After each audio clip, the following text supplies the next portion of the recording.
आज राष्ट्रवादी काँग्रेसचे नेते रोहित पवार लासलगाव मार्केटमध्ये आले व त्यांनी आंदोलन पुकारलं। आपल्याबरोबर काही शेतकरी आहे। दादा, काय आहे या ठिकाणी राष्ट्रवादी काँग्रेसचे नेते रोहित पवार या ठिकाणी येऊन गेले, काय आहे कांद्याला जे मार्केट एकदम डाऊन असल्यामुळे रोहित पवार या ठिकाणी आलेले व पुढील जी आंदोलनाची दिशा वगैरे काय? 1 वर्ष झालं कांद्याला कवडीमोल दराने कांदा विकतोय। आजही आपण बघतोय 400 रुपयापासून तर 800 रुपयापर्यंत कांदा या ठिकाणी विकतोय।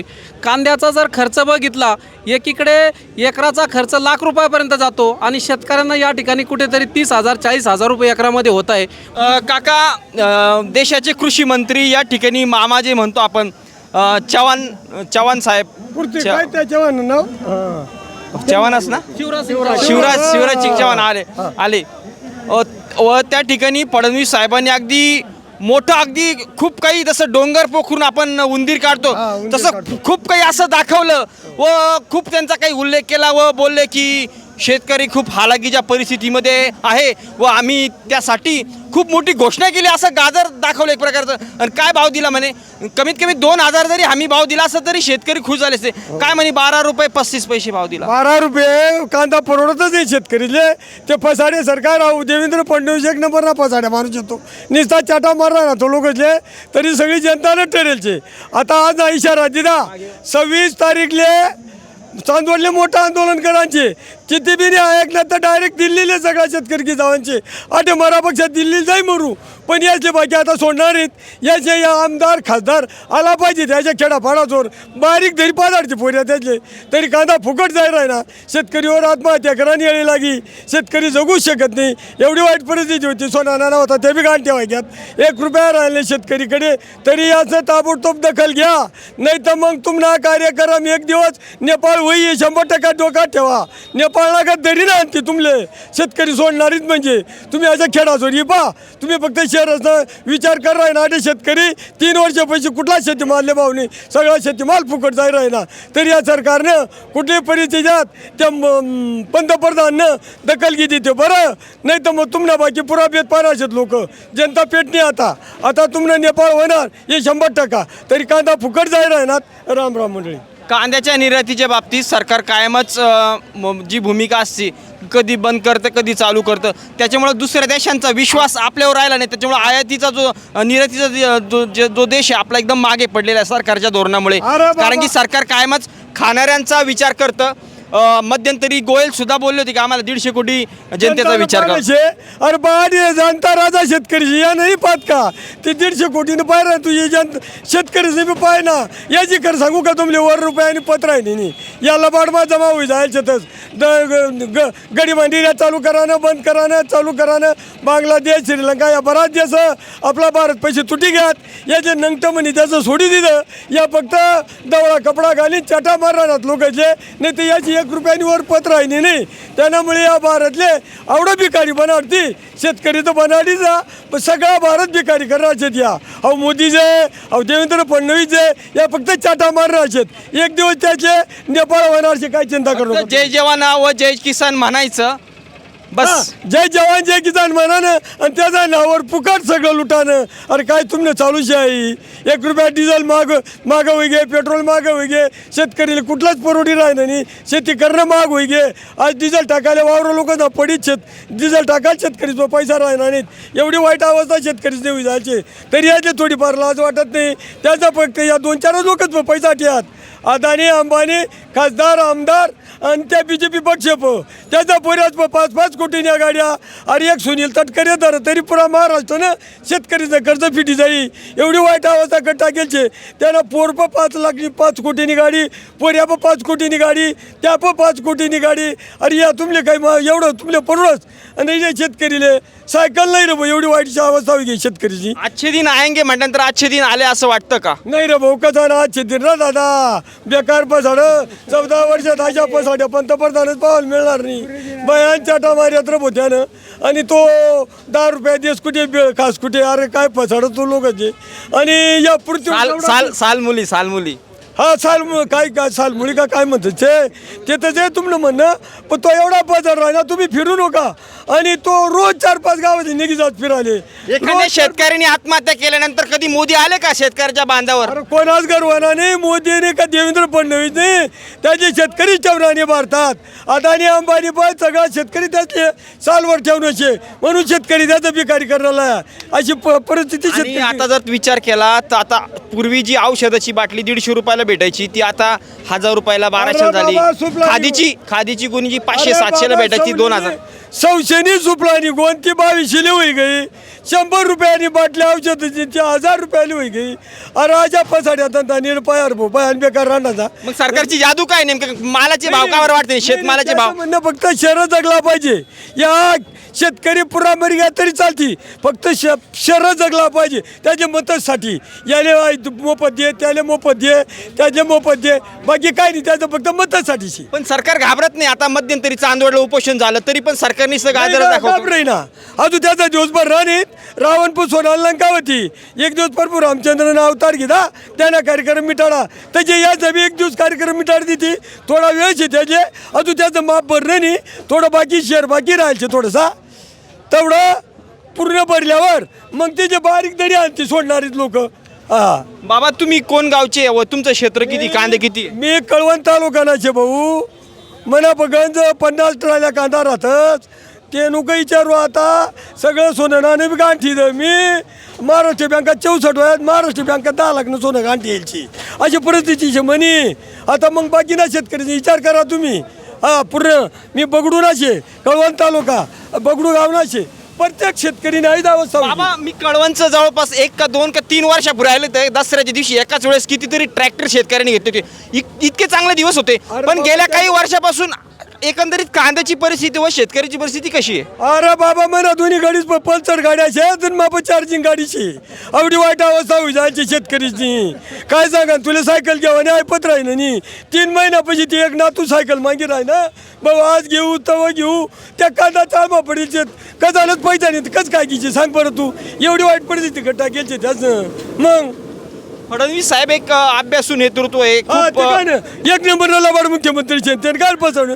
ते फक्त चाटावर आणणार याले फोड याली एडी लाव त्याला फोड त्याला एडी लाव. मग खरा या जवळ शेत अहो एकनाथ या अजित पवारांनी या सगळ्याच घ्यात बा तिकडे या खरं नीती माता खाल घ्यात का. या जी एडी लागी म्हणून पळी घ्या त्या राणाचा नाही तर त्या का पळी जातात का. सगळं त्यात काय शे फक्त येडी त्या मोदीनं चालणार शे ती येडी.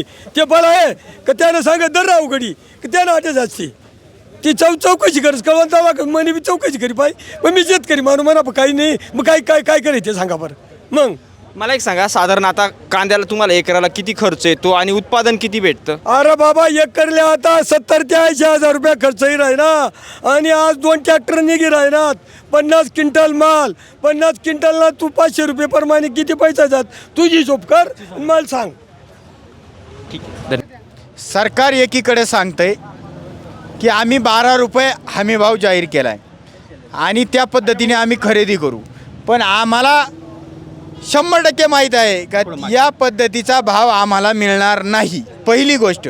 दुसरी गोष्ट अशी की सरकार एकीकडे सांगतं एखादा जर पेशंट ICUमध्ये आहे त्याला ऑक्सिजन लावलेला आहे आणि त्याला हे सांगतायत योगा कर डोक्या उभा राहा. कारण आज शेतकऱ्याच्या कांद्याला पिकवण्यासाठी खर्च 18 ते 20 रुपये येतो आहे असं आम्ही सांगत नाही, सरकारी यंत्रणा सांगतायत. मग तुम्ही 12 रुपये कोणाला विचारून भाव द्यायचं जाहीर केलं हा मोठा प्रश्न आहे. दुसरा प्रश्न असा आहे विषय असा आहे मला वाटतं कोल्हापूर का कुठेतरी फडणवीस ते कृषी मंत्री आले होते.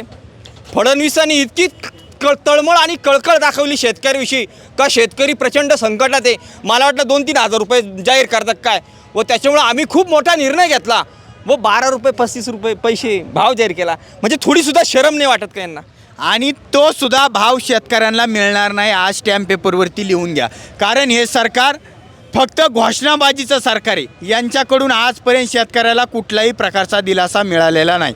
आज अशी परिस्थिती आहे कांदे जर 3-4 रुपयांनी विकले तर आमच्या खिशामध्ये 1ही रुपया राहणार नाही. आणि हे जे आम्ही आज हे झाडपाला बांधला आहे असे आम्हाला बांधून वनामध्ये निघून जाण्याची वेळ येणार आहे. कारण आमच्या हातामध्ये 1ही रुपया राहणार नाही. आणि आज सगळ्या शेतकऱ्यांचे मुलं बाळं हे रस्त्यावरती येणार आहेत. आणि मी स्वतः शेतकरी आहे. मी सर्वांना सांगू इच्छितो की आपले सगळे 7-12 मोदी शेठच्या नावावर करून द्या आणि आपण आता रानावानाने फिरायला जाऊ, वनवासाला निघून जाणार आहेत. ह्या रामराज्यामध्ये आम्ही आता वनवासाला निघालो. 2014ची निवडणूक मला आजही आठवते. सगळ्या जनतेने खूप आशेने बघितलं होतं, कारण की एखादी मार्केटिंग कशी असते कशी असते ती आपण मोदीकडून शिकलं पाहिजे. कारण ते बोलले होते की आम्ही येऊ करेंगे, हम तेव करेंगे, हम पिंपळगाव बसवंतला फूड प्रोसेसिंग प्रोजेक्ट आणणार, कारण की कांद्यावाल्यांची खरंच खूप वाईट परिस्थिती आहे. त्यानंतर नागपूरमध्ये संत्रा व कापसासाठी आम्ही प्रोसेसिंग प्रोजेक्ट आणणार. पण काय झालं?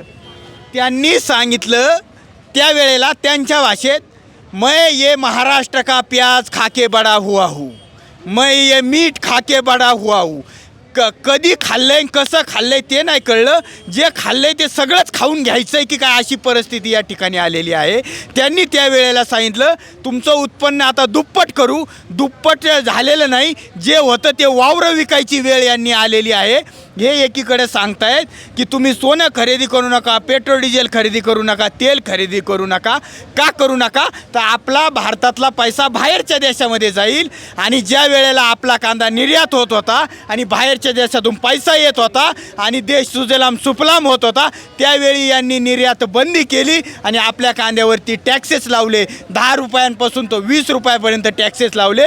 म्हणजे शेतकऱ्यांच्या टाळूवरचं लोणी खाण्याचं काम या केंद्र सरकारने, मोदी सरकारने केलेलं आहे. मागच्या वेळेस पण ज्यावेळेस मार्केट एकदम वाढलेलं होतं, 4-5 हजार भाव होता व अचानक सरकारने निर्यात बंदी केली व ते मार्केट डायरेक्ट 1000-1200वर आलं. त्यावेळेस पियुष गोयल स्वतः बोलले होते की आम्हाला 150 कोटी लोकसंख्येचा आम्हाला विचार करावा लागतो. तुम्ही या सरकारमध्ये येण्यासाठी कुठले मुद्दे वापरले? भारत पाकिस्तान, भारत चीन. आणि ज्या वेळेला तुम्ही ते निर्यात बंदीचा निर्णय घेतला त्यावेळेला आपल्या शेतकऱ्याचा कांदा कुठं 30 रुपये विकत होता, तो 8 रुपये किलोने विकायला लागला. आणि पाकिस्तानच्या शेतकऱ्यांचा कांदा 100 ते 150 रुपये किलोने विकत होता. चीनच्या शेतकऱ्यांचा कांदा 95 ते 110 रुपये किलोने विकत होता.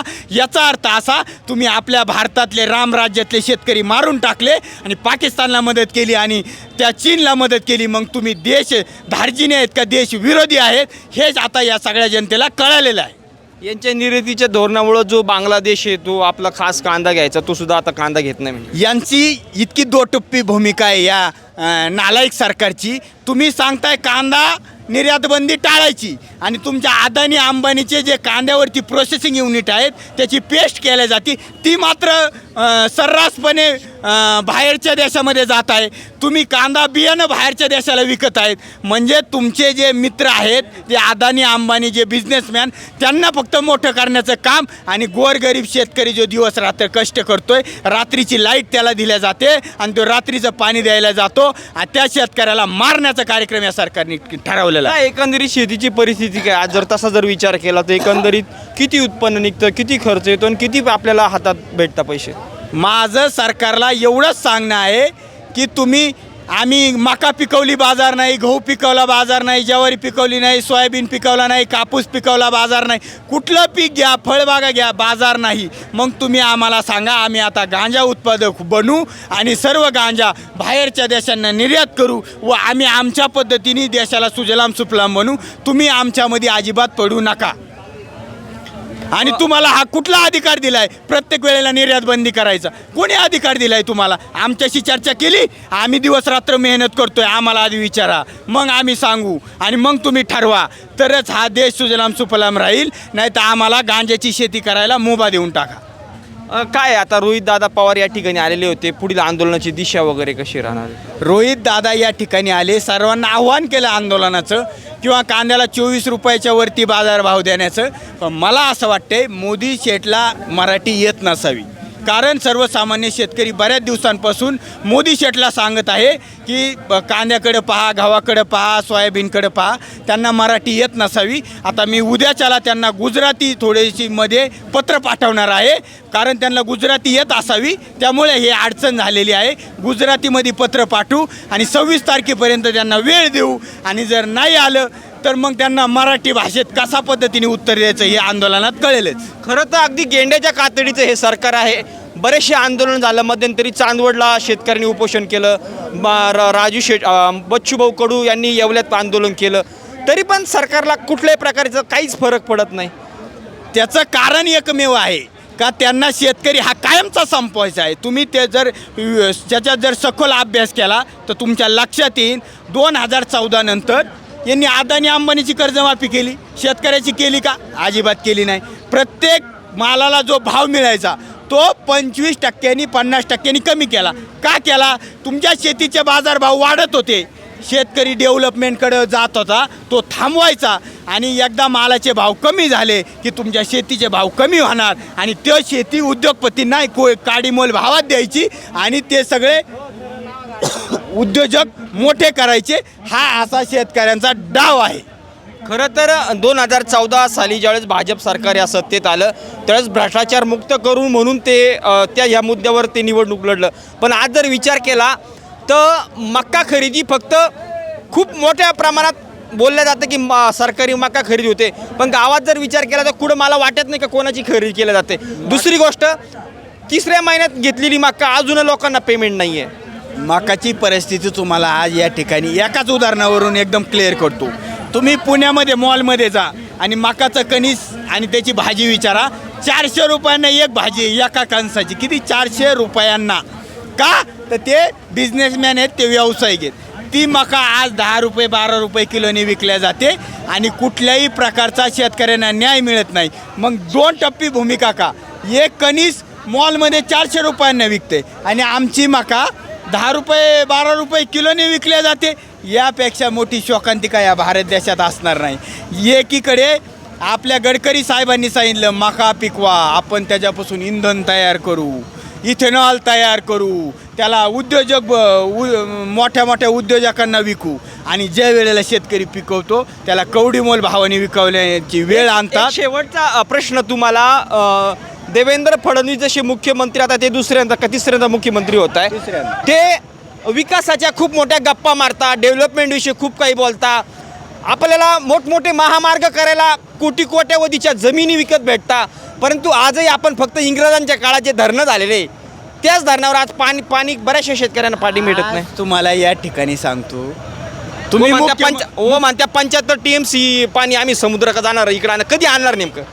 तुम्हाला सांगतो ह्या घोषणा आजच्या आहेत का? ह्या कायमच करून त्या घोषणा देऊनच ते सत्तेत आलेत आणि त्या जर पूर्ण केल्या तर परत सत्तेत येते का? हे कधीही त्या पूर्ण करू शकत नाही. पण तुम्हाला सांगतो, हा नाशिक जिल्हा आहे, आपली मायभूमी आहे. या नाशिक जिल्ह्याच्या विरोधात देवेंद्र फडणवीस आहे. तुम्हाला डायरेक्ट सांगतो उदाहरणासकट, आज मुंबई पुण्यामध्ये मेट्रो झाली. मुंबई पुण्यानंतर नाशिक सर्वात मोठी सिटी आहे, डेव्हलपिंग सिटी आहे, ग्रोईंग सिटी आहे. पण इथं मेट्रो झाली नाही, त्या नागपुरात मेट्रो झाली. म्हणजे तुम्ही पहा यांची किती दुटप्पी भूमिका आहे. आज रस्त्यांची परिस्थिती पहा, तुम्ही जा नागपूरमध्ये, कुठे खड्डे दिसणार नाही. जिथं रस्त्यावरती गाडीच नाही तिथं रस्ते एकदम चकचकीत. आणि इथं इतके ट्रॅफिकचा प्रश्न आहे, इथं टक्केवारी, निकृष्ट काम. आणि या ठिकाणी निधीच नाही. आज तुमच्या महानगरपालिकेत भाजपची सत्ता आहे, सगळीकडे भाजपचं आहे गुणगाणे. काय इथं दिलं नाशिकला? तुम्ही सांगा. फक्त एक उदाहरण द्या का तुम्ही नाशिकला इतका मोठा प्रोजेक्ट दिला आहे, कांद्यावरती दिला आहे, संत्र्यावरती दिला आहे, डाळिंबावरती दिला आहे, द्राक्ष उत्पादक सगळ्यात मोठा नाशिक जिल्हा. काय दिलं नाशिकला? नाशिकच्या विरोधात देवेंद्र फडणवीस आहेत. हा माझा ओपन त्यांना आरोप आहे.